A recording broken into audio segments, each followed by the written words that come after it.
তোমরা যারা ক্লাস 11 অর্থাৎ একাদশ শ্রেণীর সেকেন্ড সেমিস্টারের ছাত্রছাত্রী আছো এবং তোমাদের যাদের শিক্ষাবিজ্ঞান বা এডুকেশন সাবজেক্টটি আছে, আজকে ক্লাসটা শুধুমাত্র তোমাদের জন্যই।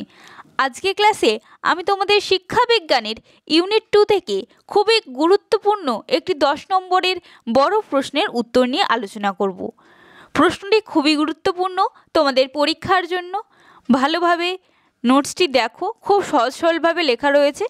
আমি সরাসরি প্রশ্ন এবং তার উত্তরের আলোচনায় চলে যাচ্ছি। তোমরা প্রশ্ন এবং উত্তরটি ভালোভাবে বুঝে নাও।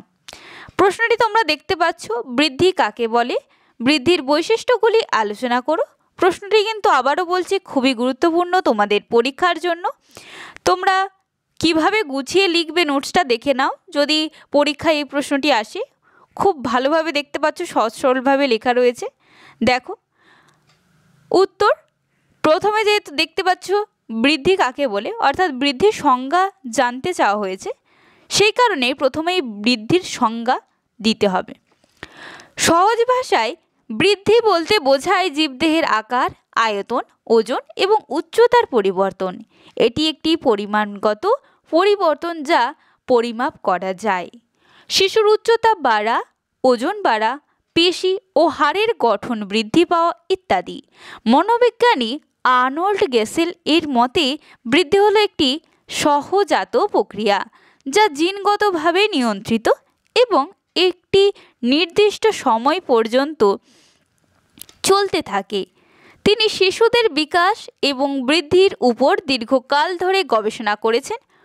অন্য কথায় বৃদ্ধি হলো, অন্যভাবে কি বৃদ্ধির সংজ্ঞা দিতে গেলে বোঝা যায় যে বৃদ্ধি হলো জীবদেহের সেই পরিবর্তন যা পরিমাপযোগ্য এবং যা শরীরের গঠন এবং আকারের পরিবর্তন ঘটায়। এটি একটি জৈবিক প্রক্রিয়া যা কোষের সংখ্যা বৃদ্ধি এবং তাদের আকারের পরিবর্তনের মাধ্যমে ঘটে।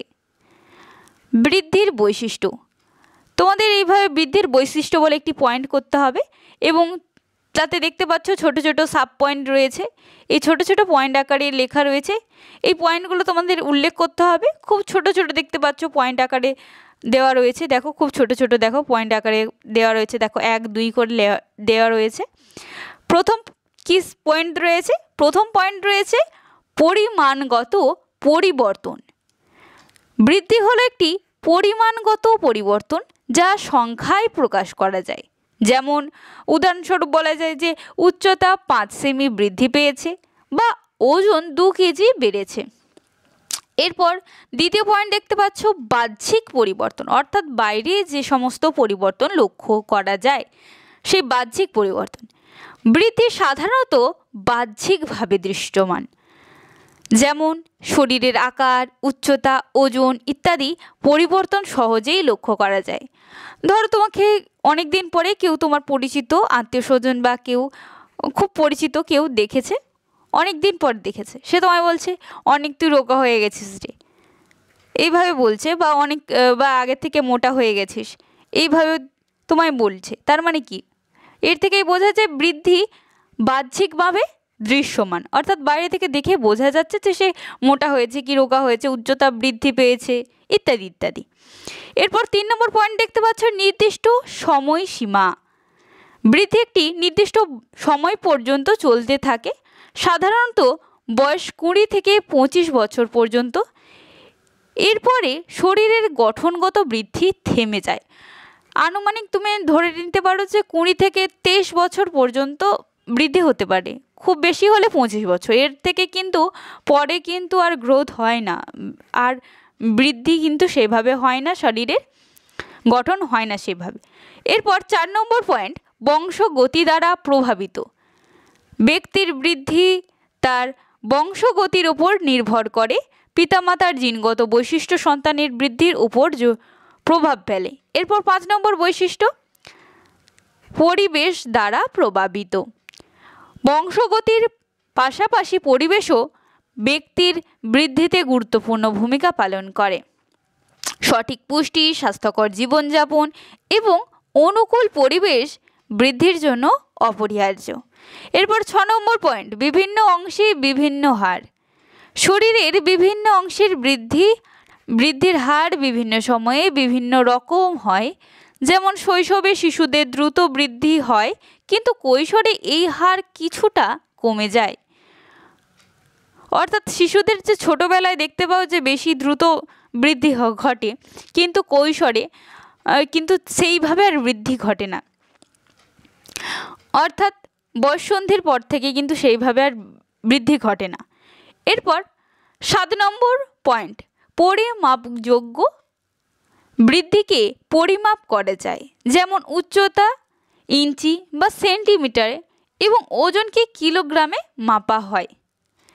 এরপরেও দেখতে পাচ্ছ আরেকটি তোমাদের বৈশিষ্ট্য রয়েছে, 8টি বৈশিষ্ট্য মোট রয়েছে। আরেকটি বৈশিষ্ট্য, এই বৈশিষ্ট্য কি? অভ্যন্তরীণ এবং বাহ্যিক পরিবর্তন। বৃদ্ধি শুধু বাহ্যিক নয়, অভ্যন্তরীণ অঙ্গ প্রত্যঙ্গেরও পরিবর্তন ঘটায়। যেমন হৃৎপিণ্ড, ফুসফুস, মস্তিষ্কের আকার বৃদ্ধি ইত্যাদি। দেখতে পাচ্ছ নোটসটি কত ছোট ছোট পয়েন্ট আকারে লেখা রয়েছে। এইভাবে ছোট ছোট পয়েন্ট আকারে লিখবে, অবশ্যই ভালো নাম্বার পাবে পরীক্ষার জন্য। যদি এই প্রশ্নটি পরীক্ষায় আসে, ধীরে ধীরে পড়ো, মুখস্থ করো, আর দেখবে একবার দুবার পড়লেই তোমাদের একবারে ভালোভাবে মুখস্থ হয়ে যাবে। এরপর দেখতে পাচ্ছ একটি উপসংহার রয়েছে। তোমাদের নোটসের শেষে একটি উপসংহার বা মূল্যায়ন লিখতে হয়, তোমরা জানো। আমি কি উপসংহার লিখেছি তোমরা দেখে নাও। বৃদ্ধি হলো জীবনের একটি বাহ্যিক অংশ। বৃদ্ধি হলো কি জীবনের একটি বাহ্যিক অংশ। এটি একটি স্বাভাবিক বা জৈবিক প্রক্রিয়া যা জীবনের শারীরিক পরিবর্তন ঘটায়। বংশগতি এবং পরিবেশের উভয়ের ব্যক্তির বৃদ্ধিতে গুরুত্বপূর্ণ ভূমিকা পালন করে। সঠিক পুষ্টি, যত্ন এবং অনুকূল পরিবেশ শিশুর সঠিক বিকাশের জন্য অত্যন্ত প্রয়োজনীয়।